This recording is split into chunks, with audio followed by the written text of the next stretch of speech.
Dumating na ang mga Pinoy Olympian sa bansa nitong gabi ng Martes, August 13, 2024.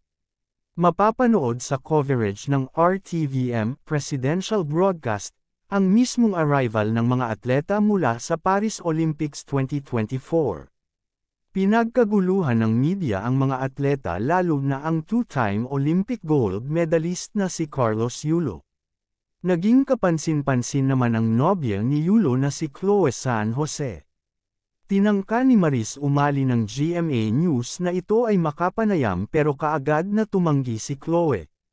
Saad ni Chloe, "Ay sorry, wag na ako magpa-interview." Naintindihan naman ito ni Maris at maririnig na sinabi ang mga katagang, "Huwag na daw, and we respect that." Kung matatandaan, naging laman ng social media ang pangalan ni Chloe. Maraming netizens ang nagpaula ng pambabatikos sa dalaga dahil tila inagaw umano nito ang spotlight mula sa nobyong si Kaloy. Isang netizen pa ang sinagot ni Chloe upang ipagtanggol ang sarili.